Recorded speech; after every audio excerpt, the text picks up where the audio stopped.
तो देखिए, जब हम किसी मंदिर में जाते हैं तो हम घंटी गलत तरीके से बजाते हैं, प्रार्थना भी गलत तरीके से करते हैं। सही तरीका क्या है?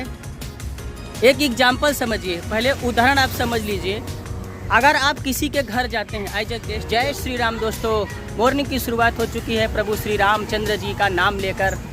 कभी गए थे प्रभु श्री हनुमान जी के मंदिर, हमने दर्शन किया, वहाँ पे हमने ऑब्जर्व किया, निरीक्षण किया वहाँ पे कि भक्तगण जो आते हैं मंदिर में दर्शन करते हैं, भक्तगण आते हैं मंदिर में दर्शन करते हैं, प्रभु श्री हनुमान जी का आशीर्वाद लेते हैं। वहीं पे शनिदेव महाराज जी हैं, शनिदेव जी हैं, उन पर तेल चढ़ाते हैं, अपनी सामर्थ्य के अनुसार सब सेवा भाव सब प्रकट करते हैं। लेकिन थोड़ी सी गलतियाँ भी हो जाती हैं, थोड़ी नहीं बहुत भारी गलती हो जाती है लोगों से, क्योंकि अज्ञानी है, समझ नहीं है, और जो जैसा लोग बताते हैं उस हिसाब से वह सब करते जाते हैं। तो जब भी आप मंदिर में जाएं, किसी भी मंदिर में जाएं, दर्शन करने के लिए जाएं, तो आप जो घंटी बजाते हैं वह गलत तरीके से बजाते हैं, और आप जो प्रार्थना करते हैं वह भी गलत तरीके से करते हैं। तो चलिए हम आपको आज बताते हैं कि वह सब सही तरीका क्या है।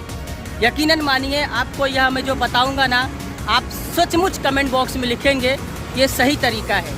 हम किसी बाबाओं के चक्कर में नहीं पड़ते, अंधविश्वास के में हम नहीं पड़ते। जो अंधविश्वास है, कोई बाबा प्रवचन दे रहा है, ये कर रहा है, वो हम सिर्फ वेद पुराणों में जो लिखी हुई बातें हैं, जो कही गई बातें हैं, हम वही करते हैं। तो देखिए, जब हम किसी मंदिर में जाते हैं तो हम घंटी गलत तरीके से बजाते हैं, प्रार्थना भी गलत तरीके से करते हैं। सही तरीका क्या है? एक एग्जाम्पल समझिए, पहले उदाहरण आप समझ लीजिए।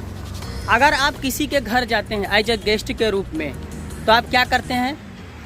डोर बेल बजाते हैं या दरवाजे के टक टक नॉक करते हैं। फिर उसके बाद आप, कोई अंदर से आता है, हाँ कोई तो आया है दरवाजे पे, अभी उसको मालूम नहीं है कि कौन दरवाजे पे आया, लेकिन कोई आया है।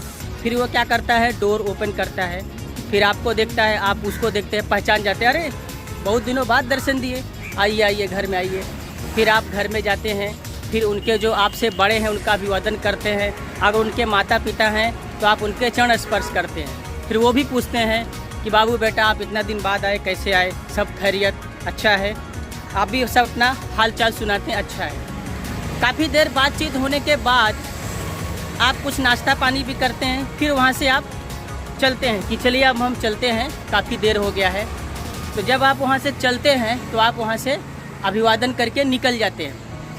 अब हमको आप ये बताइए कि जब आप चले जाते हैं तो आप क्या वापस जाने के बाद फिर से वही डोरबेल बजाते हैं, वही डोरबेल फिर से बजाते हैं, या उनके दरवाजे को फिर से नॉक करते हैं? नहीं करते ना, क्योंकि आप वहाँ से चले गए। और आप अक्सर, आप यही समझ लीजिए कि आप अक्सर क्या करते हैं?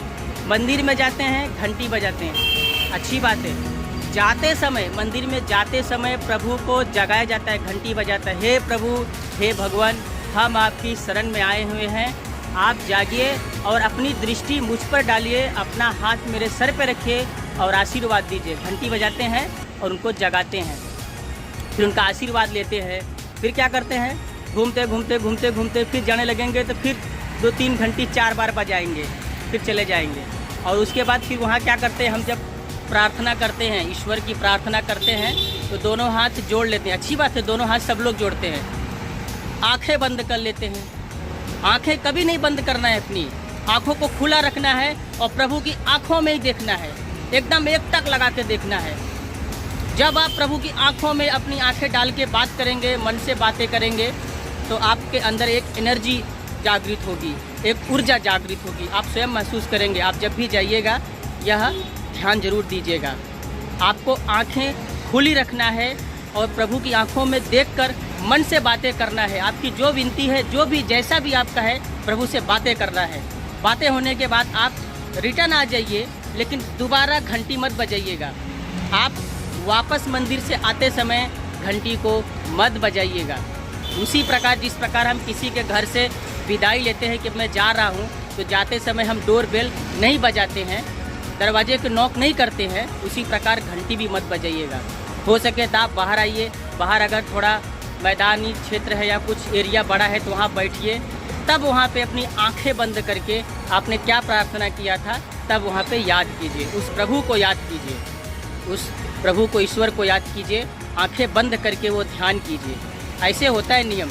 हम अक्सर बहुत सी गलतियाँ देखता हूँ। आज भी मंदिर गया था, जाते समय भी घंटी बजाते हैं, आते समय भी ज़ोर ज़ोर से घंटी बजाते हैं, चले जाते हैं। लेकिन ऐसा नहीं करना है। और श्री हनुमान चालीसा का पाठ करते रहिए। श्री हनुमान चालीसा का पाठ करना जीवन में बहुत ही महत्वपूर्ण है। बहुत महत्वपूर्ण भी एक छोटा सा शब्द हो जाएगा। बहुत ही महत्वपूर्ण मतलब बहुत ही महत्वपूर्ण है, आप समझ लीजिए। तो श्री हनुमान चालीसा का पाठ आप करते रहिए और कमेंट बॉक्स में जय श्री राम जरूर लिख दीजिएगा। और अभी हम चल रहे हैं, काम पर निकलता हूँ। और हमारी वीडियो कैसी लगी आप कमेंट करके बताइए और लाइक कीजिए और सब्सक्राइब भी कर लीजिएगा। जय श्री राम।